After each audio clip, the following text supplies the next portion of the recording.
ನಮಸ್ಕಾರ ಬಂಧುಗಳೇ.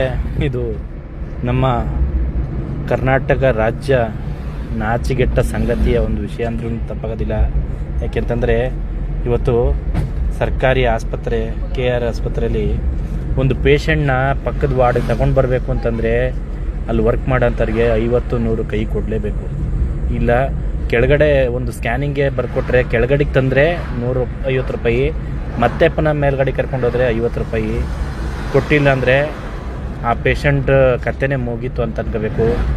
ಆ ಥರಕ್ಕೆ ಮತ್ತು ಇನ್ನೊಂದೇನಪ್ಪ ಅಂತಂದರೆ ಒಂದು 2:30 ರಾತ್ರಿಯಲ್ಲಿ ಒಂದು ಒಬ್ಬರು ತೀರೋಯ್ತಾರೆ.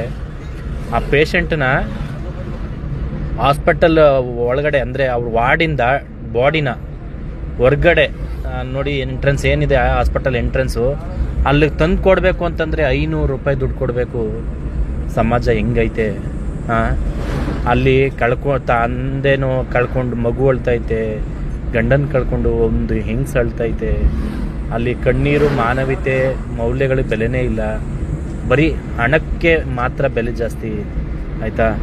ಯಾವ ಥರ ಸಾಕ್ತೈತೆ ಸಮಾಜ ಅಂದರೆ ಇದಕ್ಕೆಲ್ಲದಕ್ಕೂ ನಾವೇ ಕಾರಣ. ನಾನು ಪ್ರತಿ ಸಾರಿನೂ ಹೇಳ್ತೀನಿ, ಯೋಗ್ಯವಾದ ನಾಯಕರುಗಳನ್ನ ನಾವು ತರಬೇಕು.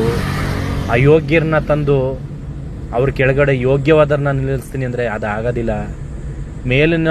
ಮೇಲೆ ಆಡಳಿತ ನಡೆಸೋಂಥವನು ಸರಿಯಾದ ಮೇಟಿ ಇದ್ದರೆ ಅದ್ರ ಕೆಳಗಡೆ ಬರೋಂಥವ್ರು ಸರಿಯಾದ ರೀತಿಯಲ್ಲಿ ಕೆಲಸ ಮಾಡ್ತಾರೆ. ನಾಚಿಕೆ ಆಗೋದಿಲ್ವಾ ಸಿದ್ದರಾಮಯ್ಯ, ಯಡಿಯೂರಪ್ಪ, ಕುಮಾರಸ್ವಾಮಿ?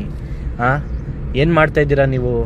ಇದೇನ ನೀವೇ ಕೋಟಿ ಲೂಟಿ ಹೊಡಿಬೇಕಾದ್ರೆ ನಿಮ್ಮ ಕೆಳಗಡೆ, ನಿಮ್ಮ ಸರ್ಕಾರದ ಕೆಳಗಡೆ, ನಿಮ್ಮ ಆಡಳಿತದ ಕೆಳಗಡೆ ಬಂದು ಕೆಲಸ ಮಾಡೋಂಥವ್ರು ಲಂಚಕ್ಕೆ ಆಸೆ ಪಡದೆ ಇನ್ಯಾವುದಕ್ಕೆ ಆಸೆ ಪಡ್ತಾರೆ? ಇನ್ಸ್ಪೆಕ್ಟ್ರು ಮಂಚಕ್ಕೆ ಆಸೆ ಪಡ್ತಾನೆ, ಹಣಕ್ಕೆ ಆಸೆ ಪಡ್ತಾನೆ. ಕೆಲವೊಬ್ರು ಹಾಸ್ಪಿಟಲ್ಗಳಲ್ಲಿ ದಂಧೆಗಳಾಗೋಗ್ಬಿಟ್ಟೈತೆ. ಯಾವ ಥರ ನಡೀತೈತೆ ಸ್ವಾಮಿ ಸಮಾಜ? ಎತ್ತಾಗಿ ಹೋಯ್ತೈತೆ ಸಮಾಜ. ಒಂದು ಪೇಷಂಟ್ನ ಬಾಡಿ ತೊಗೊಂಡೋಗೋಕೆ ಆ್ಯಂಬುಲೆನ್ಸ್ ಇಲ್ಲ.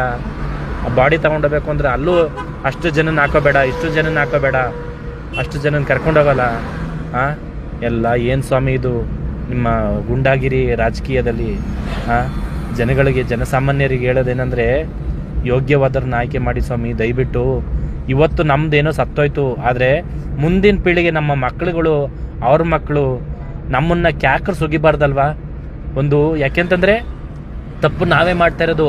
ಅಪ್ಪ ಹಾಕಿದ ಆಲದ ಮರ ಅಂದ್ಬಿಟ್ಟು ಅದಕ್ಕೆ ನಾವು ಇದು ಮಾಡ್ತಾಯಿದ್ವಿ. ಅದೇ ಥರನಾಗಿ 3 ಸರ್ಕಾರ, ಕಾಂಗ್ರೆಸ್ಸು, BJP, JDS ಇವೇ ಸರ್ಕಾರ. ಇವ್ರನ್ನ ಬಿಟ್ಟರೆ ಇನ್ಯಾವುದೋ ರಾಜಕೀಯ ಪಕ್ಷಗಳಿಲ್ಲ.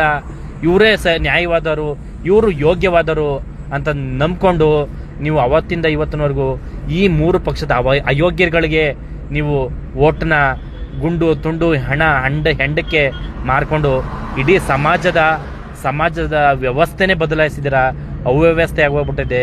ಅಯೋಗ್ಯರು, ಅಪ್ರಾಮಾಣಿಕರು, ಅಪ್ರಾಯೋಜಕರು ಇಂಥವ್ರನ್ನೆಲ್ಲ ನೀವು ರಾಜಕೀಯದಲ್ಲಿ ನಾಯಕರುಗಳು, ಶಾಸಕರುಗಳು, ಮುಖ್ಯಮಂತ್ರಿ ಈ ರೀತಿ ಪಟ್ಟಗಳನ್ನ ಕಟ್ಕೊಂಡು ಕೂರಿಸ್ಕೊಂಡ್ರೆ ಅವ್ರ ಕೆಳಗಡೆ ಕೆಲಸ ಮಾಡೋ ಬರೋಂಥ ಸರ್ಕಾರಿ ನೌಕರುಗಳು ಯೋಗ್ಯವಾದರಾಯ್ತಾರ?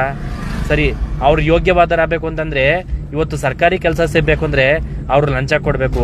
ಅವರು ಮತ್ತೊಂಥವು ಬಡ್ಡಿ ಸಾಲ ಮಾಡಿ ಲಂಚ ಕೊಟ್ಟು ಒಂದು ಸರ್ಕಾರಿ ಕೆಲಸಕ್ಕೆ, ಇನ್ಸ್ಪೆಕ್ಟರ್ ಕೆಲಸಕ್ಕೋ ಯಾವುದೋ ಒಂದು ಕೆಲಸಕ್ಕೆ ಬಂದಿರ್ತಾರೆ ಅಂದ್ಕೊಳ್ಳಿ. ಆಯಿತಾ? ಒಂದು ಟ್ರಾನ್ಸ್ಫರ್ಗೆ 5-6 ಲಕ್ಷ ಲಂಚ, ಒಂದು ಕೆಲಸ ಆಗಬೇಕು ಅಂತಂದರೆ 4-5 ಲಕ್ಷ ಲಂಚ. ಆಯಿತಾ? ಇದೆಲ್ಲ ನೀವು ಯಾರು ಕೊಡ್ತಿದ್ದಾರೆ? MLA, MP, ಹೋಮ್ ಮಿನಿಸ್ಟ್ರು, ಈ ಥರದ್ದು ಎಲ್ಲರೂ ಅಯೋಗ್ಯರು. ಎಲ್ಲರೂ ಯಾವನು ಇಲ್ಲಿ ಪ್ರಾಮಾಣಿಕವಾದವನಿಲ್ಲ. ಪ್ರಾಮಾಣಿಕವನು ಆದವನು ಇದ್ದಿದ್ರೆ ಇವತ್ತು ಸಮಾಜ ಯಾಕೆ ಈ ಥರ ಲಂಚದ ಕುಪ್ಪದಲ್ಲಿ ಬಿದ್ದೋಯ್ತಿತ್ತು? ಇವತ್ತು ಯಾಕೆ ಒಂದು ಹೆಣ ತಗೊಂಡೋಗ್ಬೇಕು ಅಂದರೆ ದುಡ್ಡು, ಡೆತ್ ಸರ್ಟಿಫಿಕೇಟ್ ತಗೋಬೇಕು ಅಂದರೆ ದುಡ್ಡು, ಮತ್ತು